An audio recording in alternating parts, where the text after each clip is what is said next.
ఒక్క ఉద్యోగం అన్నా మీరు ఒక్క టీచర్ ఉద్యోగం ఇచ్చినటువంటి దాఖలాలు ఉన్నాయా? చెప్పలేరు. ఎందుకంటే మీరు ఇవ్వలేదు, చేయలేదు కాబట్టి. అలాగే దీపం 2 గ్రాండ్ సక్సెస్ అని చెప్తా ఉన్నారు. ఏ ప్రభుత్వమైనా ప్రజలకు పథకాలు అమలు చేయటం అంటే ఏదో సహాయం చేయటమో, డబ్బులు ఇవ్వటమో, రాయితీలు ఇవ్వటమో అది పరిపాటి. మీ ప్రభుత్వం ఏంటో ప్రజల దగ్గర డబ్బులు వసూలు చేస్తూ ఉంది. ఇదా దీపం 2 పథకం సక్సెస్? మీరు ఇస్తున్నది సంవత్సరానికి 1 సిలిండర్, అది కూడా ఎంతమందికి అందుతుందో తెలీదు. మేము 2.72 లక్షల కోట్ల రూపాయలు నేరుగా లబ్ధిదారులకు ఇచ్చాం. ఎప్పుడన్నా మీ చరిత్రలో ప్రజలకు, లబ్ధిదారులకు డైరెక్ట్గా మీరు సహాయం చేసిన దాఖలాలు చెప్పగలుగుతారా? ఈరోజు రాష్ట్ర వ్యాప్తంగా 1.54 కోట్ల మందికి దరిదాపు 4,115 కోట్ల రూపాయలు దీనికి అవసరమైతే 895 కోట్ల రూపాయలు వెచ్చించారంటే దీన్ని ఒక సిలిండర్ ఇచ్చి దీన్ని పథకం అంటారా? ఇది సక్సెస్సా? ఎవరిని మభ్యపెట్టడానికి, ఎవరిని మోసం చేయటానికి ఈ యొక్క పగల్పాలు పలుకుతారని అడుగుతా ఉన్నా. చివరికి అన్నా క్యాంటీన్లు చెప్తారు, సందాలు వసూలు చేసి భోజనాలు పెడతారు. అది కూడా భోజనం ఒకసారి వెళ్ళిన వాళ్ళు రెండోసారి తింటాకి వెళ్ళరు. ఇది పరిస్థితి. దీనికి మేమేదో భోజనాలు పెడతా ఉన్నారని ఇంత దయనీయమైనటువంటి పరిస్థితిలో మీ పరిపాలన ఉంటే చివరికి పేదలు, వృద్ధులు, వికలాంగులు, వితంతువులు, మహిళలు ఇచ్చే పెన్షన్ని దాదాపు 66,34,000 పెన్షన్లు మేము అప్పుడు ఇస్తూ ఉంటే దాన్ని 63 లక్షలు కుదించారు. కలెక్టర్ కాన్ఫరెన్స్లో స్వయాన మీ మంత్రి చెబుతున్నాడు 10 లక్షలు పెన్షన్లు తీసేయాలని.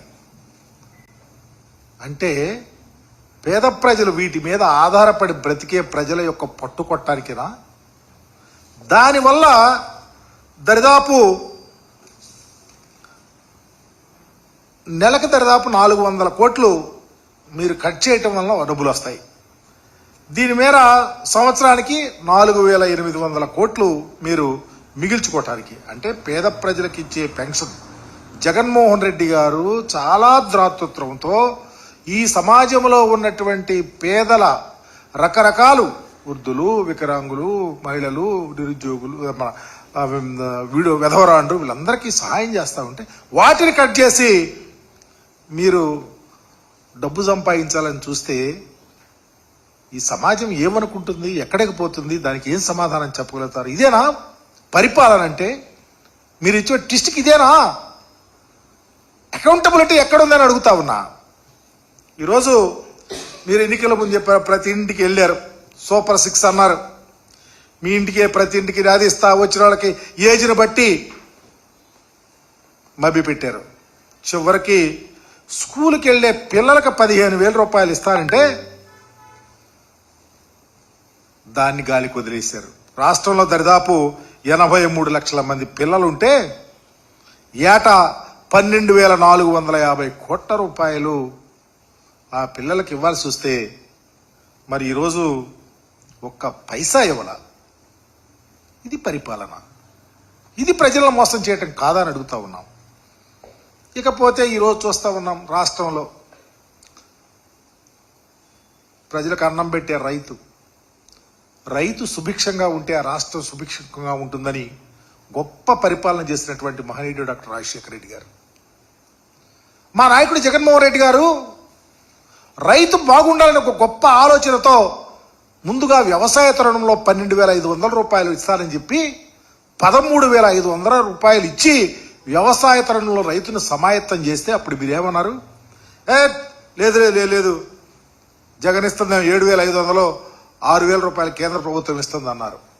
సరే, ఇవి కాకుండా మీరు 20,000 రూపాయలు పంట వేసుకునేటప్పుడు ఇస్తారన్నటువంటి పరిస్థితి, కేంద్ర ప్రభుత్వం ఇస్తున్న డబ్బులు కాకుండా 20,000 ఇస్తారని ప్రజలను మోసం చేసి ఎన్నికలప్పుడు మీరు ఇస్తే ఈరోజు ఖరీఫ్ అయిపోయింది, రబీ అయిపోయింది, ఒక్క రైతు అకౌంట్లో పైసా వేయిపోతే గిలగిల్లాడిపోతా ఉంటే రైతు సంక్షేమానికి పెద్దపీట వేసినట్ట, వ్యవసాయం దండగాని చెప్పిన మీ మాటను నిలబెట్టుకున్నట్ట సమాధానం చెప్పమని అడుగుతా ఉన్నాం. అందుకనే ఈరోజు రాష్ట్ర వ్యాప్తంగా రైతన్నకు అండగా ఉండాలని, రైతు సంక్షేమమే మా ధ్యేయమని రేపు 13వ తారీఖున రేపే జగన్మోహన్ రెడ్డి గారి ఆదేశం మేరకు రాష్ట్ర వ్యాప్తంగా రైతాంగానికి అండగా ముందుకెళ్తారన్న పరిస్థితిని తీసుకొచ్చినటువంటి చరిత్ర మీది కాదా అని అడుగుతా ఉన్నాం. పాపం పండిన పంటకు గిట్టుబాటు ధర లేదు, కొనే నాదుడు లేడు.